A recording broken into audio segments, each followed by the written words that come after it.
F2L means first two layers. Ibig sabihin, after nyong masolve yung white cross, ay sabay nyo namang isosolve yung first layer corner kasama yung second layer edge. Halimbawa, dito sa slot na to, pwede nating i-insert dyan ng sabay yung corner at saka edge na dapat nandyan, katulad ng nangyaring yan.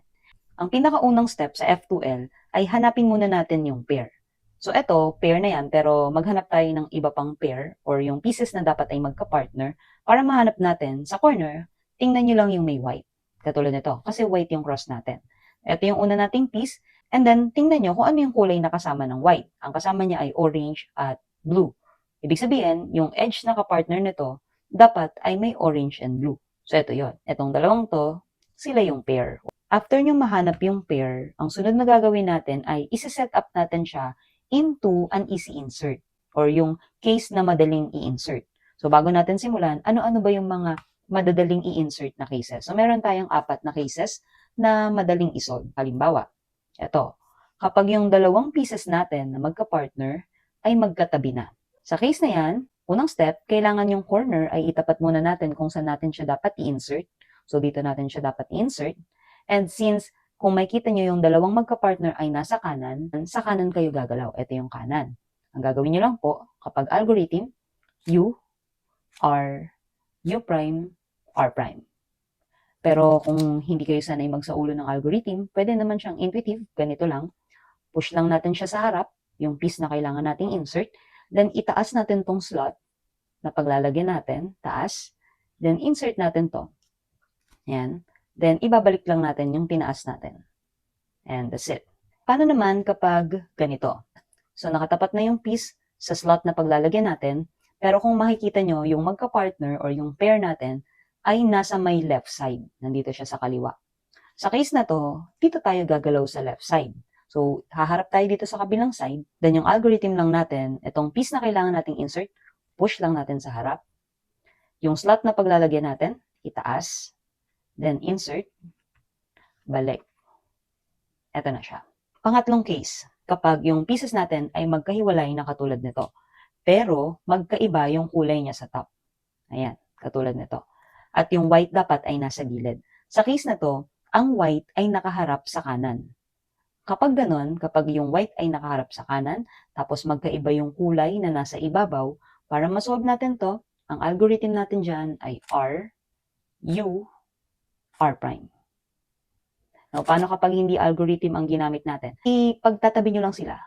Parang ganyan. Ayan, magiging magkatabi sila. Tapos, idadiretso na natin siyang insert.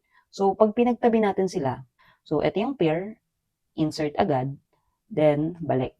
Yung pang-apat na case ay yung left version naman niya. Kung makikita nyo, dito na nakaharap yung white.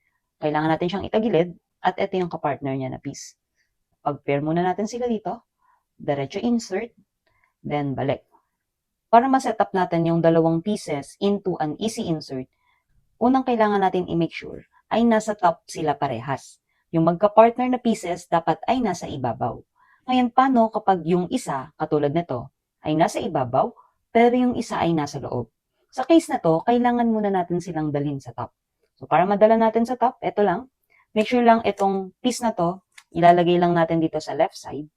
Tapos, ang algorithm lang natin para mailabas to, ay R, U, R prime. Yan. Kailangan parehas silang nasa top. Paano naman kapag yung corner ang nasa loob, tas yung edge yung nasa taas? Ganun ulit. Ito, ilagay muna natin sa side na to, sa left side. Tapos, ilabas lang natin to. So, taas, push muna dito sa gilid, then balik. So, ito na yung dalawang pieces.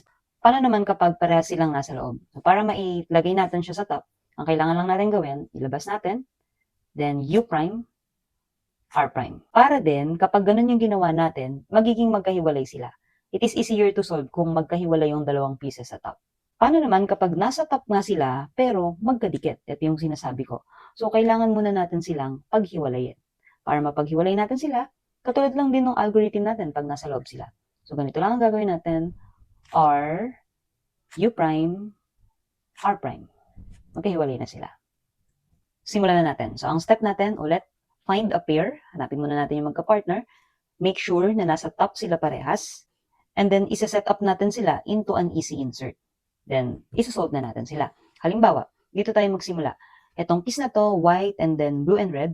ang kapartner niya na edge ay nandito, blue and red, silang dalawa. So, para ma-set up natin sila into an easy insert, ganito lang ang gagawin natin. Make sure na yung corner ay nakatapat dun sa slot na kailangan nating paglagyan. Kasi ito ay blue and red, kailangan natin siyang insert dito sa gitna ng blue and red na centers. So, dito sa part na yan. Kaya dito nakatapat yung corner. Ang gagawin natin sa case na to, kapag yung white ay nasa gilid, tapos yung kulay nila sa top ay parehas, kailangan mo lang i-move tong piece na to ng isang ikot, but make sure na nakikita mo pa rin yung white. So, halimbawa, dito natin siya minove. Hindi na natin kita yung white. So, mali yun. Ibig sabihin, kapag ganito, dito natin siya kailangang i-move. Kita pa rin natin yung white. Okay? So, sa case na to, kapag parehas yung kulay nila sa top layer, ang goal natin ay maging magkatabi sila. So, after natin siyang i-push palayo, nakita pa rin natin yung white, dito natin itatago yung corner piece. Itago muna natin to. Then, yung kapartner niya, i-move natin papunta dito. Then, ibalik natin yung tinago natin na corner. So, kung makikita nyo, magkatabi na sila. This is now an easy insert. Push lang natin, taas yung slot na paglalagyan, insert, balik.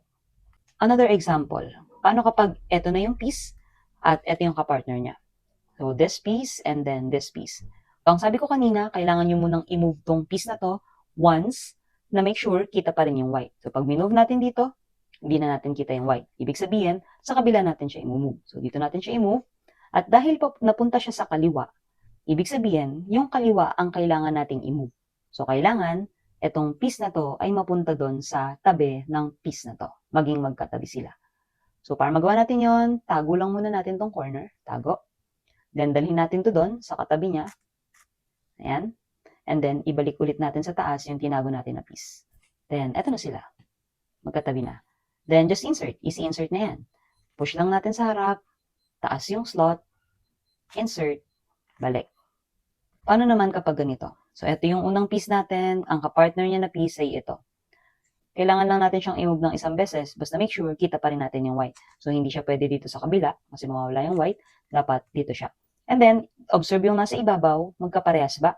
This time, magkaiba na sila. Hindi katulad kanina na magkaparehas. Kapag magkaiba sila, itong piece na to ay hindi natin pwedeng dalhin dito. Instead, dadali natin siya sa katapat.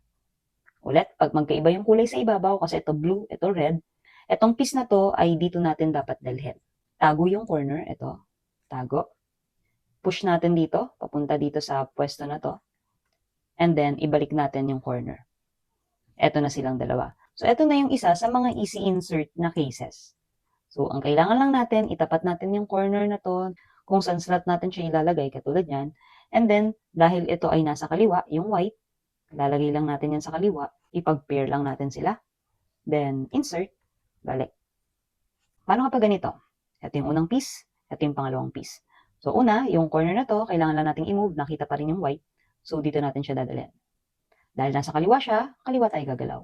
So, ito yung piece, and then ito yung kapartner niya. Magkaiba sila ng kulay. Ibig sabihin, ito ay kailangan nating dalhin sa tapat. Ulit, itago yung corner. Itong piece na to, ilagay sa tapat.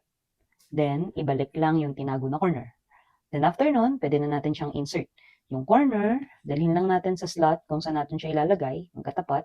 And insert lang natin, itong dalawa. Ipag-pair lang natin, insert, balik. Paano naman kapag ganito? Kung saan yung white ay nasa ibabaw. Kapag nasa ibabaw yung white, ang kailangan nating tingnan ay yung edge. So, ito yung kapartner niya. Yung edge na to, tingnan natin to, yung kulay na nasa gilid, kailangan nating itapat sa kaparehas na kulay na center. Ito ay blue. So, ibig sabihin, move pa natin siya. Yan, dapat parehas silang red. Gagawin lang natin to kung yung white ay nasa ibabaw. Then, itong piece na to, tatago lang ulit natin tong edge, katulad ng ginagawa natin sa corner. Then, yung piece na to, ilalagay lang natin sa ibabaw ng edge. Yan. Ganon. Tapos, ibalik na ulit natin sa taas. Magka-partner na sila. So, easy insert na yan. Push lang, taas, insert, balik. Paano kapag ganito? So, white pa rin yung nasa top. Dito tayo titingin sa kapartner niya na edge. So, pag tinapat natin dito, magkaiba pa rin yan. Ibig sabihin, dapat dito natin siya itatapat. Parehas silang blue. Dahil nasa kaliwa, ibig sabihin, kaliwa ang ating igagalaw. So, ayan yung piece, and then kaliwa. Ang gagawin natin, tago yung edge. Then, i-move natin yung kapartner niya, papunta sa kanya, then balik. Ayan na, magka-partner na sila. So, pwede na natin yan i-insert easily. Ganun lang.